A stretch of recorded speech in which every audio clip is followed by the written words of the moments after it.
This afternoon is a very misty afternoon.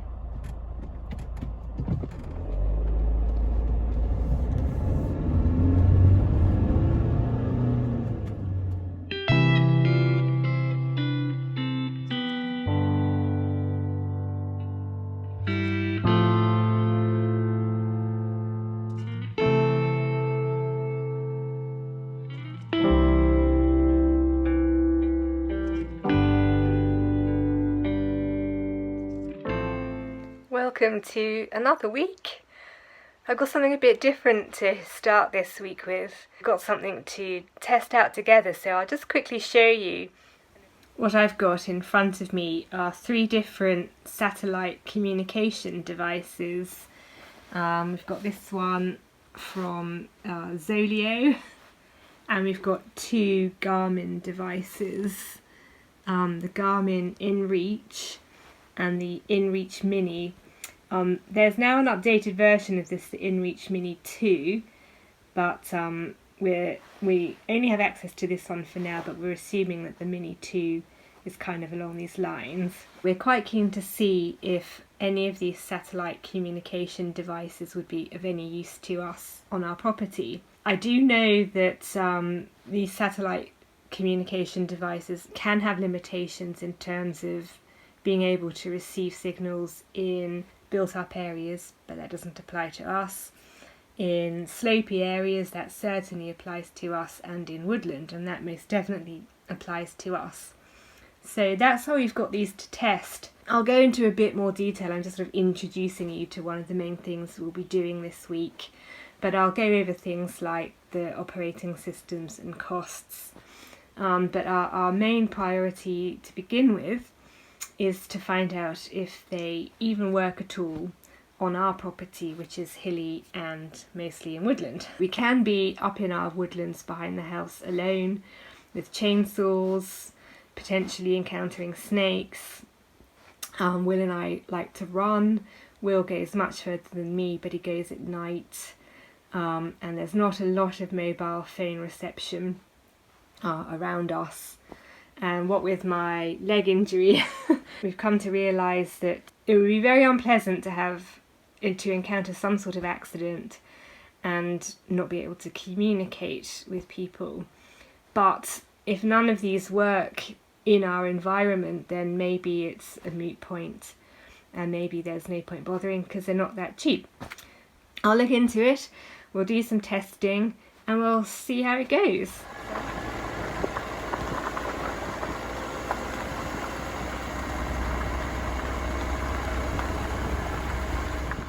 Good morning. I thought I would introduce you to the big tree, which is not exactly on our property, but next door to it. It's a blue gum, and it's pretty old. It almost certainly predates white settlement. It was not damaged in the way it is now a couple of years ago. Unfortunately, the farmer who owns the land was burning a lot of the wood in the paddock next to the tree, and the tree caught on fire. I'm just going to climb over this barbed wire fence if I can, without tearing my trousers, ideally. It really is pretty enormous when you get up close to it. But you can see that because the centre of it was burnt out, and because it's got this huge portion still intact on one side, it is slowly being ripped apart. And we expect that one day the tree is going to fall here, and every time I drive up the drive or run up the drive, I am conscious of the fact that an absolutely massive tree might come crashing down on me. The entrance is blocked by thistles, which in Australia are considered a weed, but having lived in Scotland, I think they're wonderful. This is inside the big tree. At the risk of being injured, I will go inside the big tree.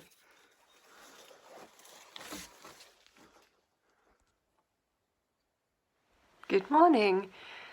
Today is the day that we're going to be testing out the satellite communication devices. Because I'm not very mobile at the moment, Will's going to be going around different places on the property and a bit off the property to see if it's possible to send messages from the terrain that we usually are going to be in. As I mentioned previously, some of the terrain that we have around us, being woodland and steep slopes, might mean that sending satellite messages is rendered impossible, in which case getting one of these devices is a little bit pointless. The way that I've decided to try and do it, or we've agreed to try and do it, is when Will brought them home, I tinkered around with them, tried to work out how to use them, and then sent a message to either myself or to Will. And we've decided that Will try and do the same. The reasoning behind that is that we feel that these are devices we're not going to be using very often, and so it's important that they're quite intuitive and easy to use. When you think about it, we'll be using them for an emergency, so it's going to be quite a tense situation that we're in when they're being used. And so a device that's complicated or not very intuitive or requires difficult steps to be able to use is not going to be very useful in that high pressure situation. So Will's going to try and work out how to use them like I did. He'll then send a message from the front of our house. We've got a big expanse of lawn, as you'll have seen if you've seen me before, mowing it ceaselessly. So that I know he knows how to send a message, and then he's going to dot himself around the property and try to send messages from different environments to see if they work in those contexts. We'll each film our own experiences of how that's going, and then we'll give you our final thoughts when the experiment is over.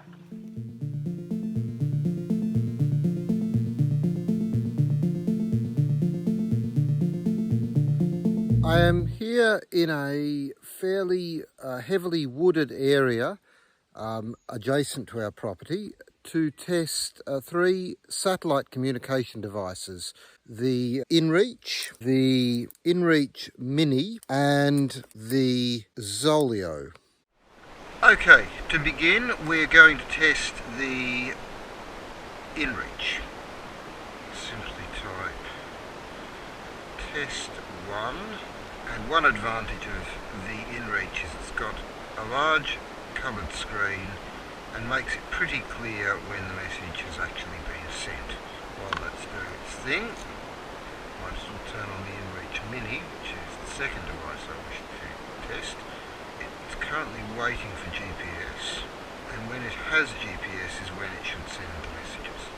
Slightly more complicated to use, but it is a much smaller device. And send. Now let's see if the inReach has sent yet. No, it's still sending. Meanwhile, let's test the Zoleo. Zoleo in many ways is much more straightforward because you use an app.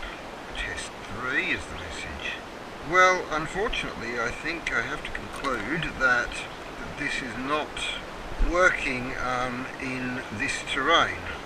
Well, what I might do is I'll go into a slightly more open area where there is a bit less tree cover.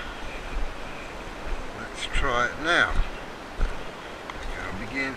So the inReach has now sent.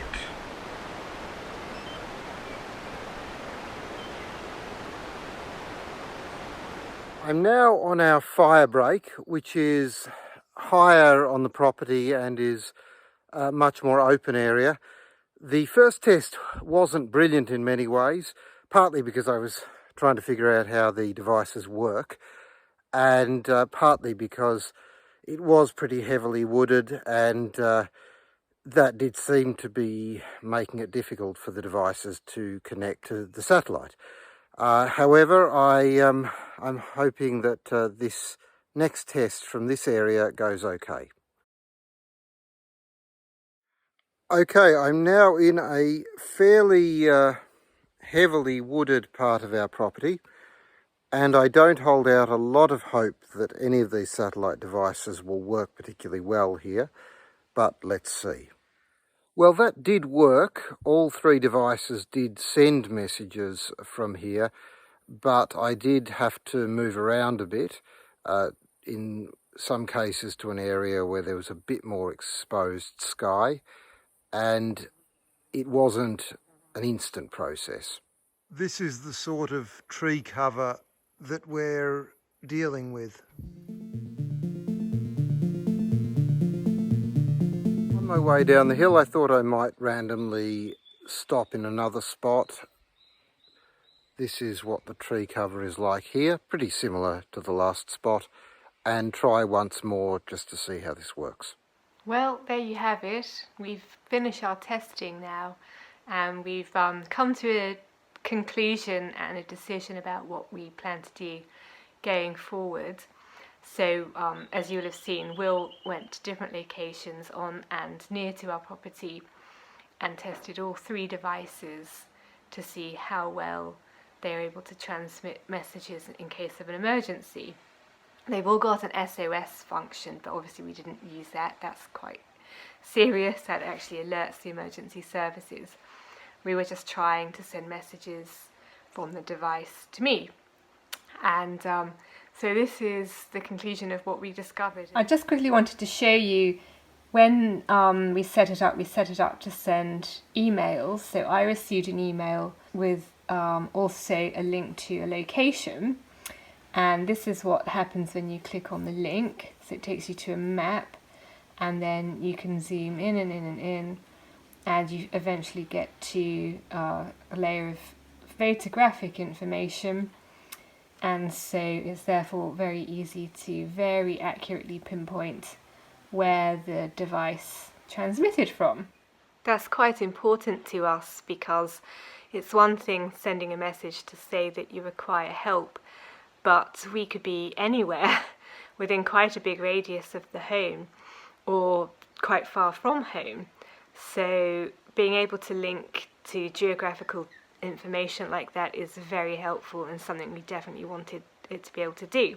I'll head over to the devices now and I'll just talk you through some of our experiences and conclusions and a bit of information about the devices in general. Just a quick recap then. The Zoleo, which works on its own but is mostly designed to work in conjunction with a mobile phone and an app on the phone. The Garmin inReach and the Garmin inReach Mini. We discovered that we didn't really like the Zoleo. We feel like it's a bit cumbersome to have to carry this and your phone at the same time, and it wasn't particularly intuitive to use, and also we found that it wasn't always particularly reliable in sending a message. And the other thing we discovered is that it's not always clear where you're located when you send a message. So for that reason we've discounted the Zoleo and narrowed our choice down to the two Garmins.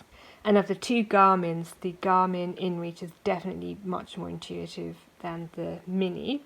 But once you get used to the Mini, it's pretty alright, and the benefit, one feature of the Mini is that you can pre-program messages, which makes sending the message a lot easier. On this, what you have to do is select each letter individually. They're arranged alphabetically, and you go up and down and select each letter to compose your message. Then you have to go into all sorts of different menus to be able to send it.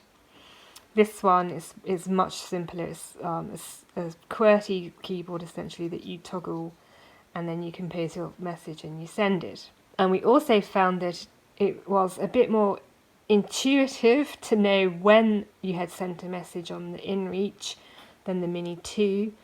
But once you understood what the Mini, once you understood what the Mini does, it's kind of much of a muchness. So it's just about sort of getting used to how they function. One of the downsides of the inReach, whilst it's intuitive to use, it seems to send messages pretty easily. It's clearly much bigger than the Mini. It weighs about as much as an average mobile phone, in fact maybe even slightly less. It's not heavy at all. It is about mobile phone sized. This is like old school, something like a StarTech flip phone if you're old enough, or like a pager. Anyway, as you can see, it's smaller. It's actually not necessarily lighter, but it's definitely going to be more convenient to carry. So we have decided that if we branch out into getting one of these communication devices, the Mini 2 is probably going to be the direction we go in. We like that it's compact. We like that once you work out how to use it, it's pretty straightforward. We like that you can program messages. We like that when you send a message, it includes very, very, very accurate geographical data to pinpoint your location. We think that the Mini 2 probably has better connectivity. We found that it could take a long time for this to send a message. This one was pretty quick, but we think the Mini 2's had an upgrade, so essentially we would buy a Mini 2. If you're interested in any of these devices, they all use the Iridium satellite network. Iridium is a company that provides satellite communications. They have what's known as a cluster of satellites all up in the sky. Iridium is, I think, the most common satellite network that satellite communication devices, certainly for civilians, uses. So that's the most common one you're going to access if you get any type of satellite communication device. In terms of cost, they vary a lot depending on where you get it from, but in Australian dollars, on average, this is about $330. The Mini 2 is about $550, and the inReach is about $650. So they're not cheap. However, it's probably quite important when you live in a place like this to know that you're safe. And then just by the by, getting the device is one thing. However, you then also on top of that need to get a plan, and there's all different types of plans at all different types of price points, which have all sorts of different pros and cons. If you're interested, look into that. It would be no need for me to really go into all of that details, but it's basically like buying a mobile phone on a plan. So that's how they work. The plans are pretty reasonable. I would say they're akin to a mobile phone plan. So not much to worry about there. We really enjoyed experimenting with these satellite communication devices. It was very interesting. We were worried that it wouldn't work, any of them would work in our woods and up our slopes, but it turns out they work pretty well actually. Maybe if you had a forest of evergreen fir trees, that might be different. We did try them in some pretty inhospitable parts of the property and they worked fine, so there's no worries there. We think that was really worthwhile, and as I say, we're pretty much set now on getting the inReach Mini 2. We think that for our purposes, that's the device that suits us. We only really want this device to raise the alarm should we get into trouble. We're not using it for navigating, we're not using it to get weather reports, we're not using it on overnight hikes in unfamiliar terrain. So for us, the inReach Mini 2 seems to be the device that suits us best. Hope you found that interesting, and I'll see you next week, or we'll see you next week. Bye.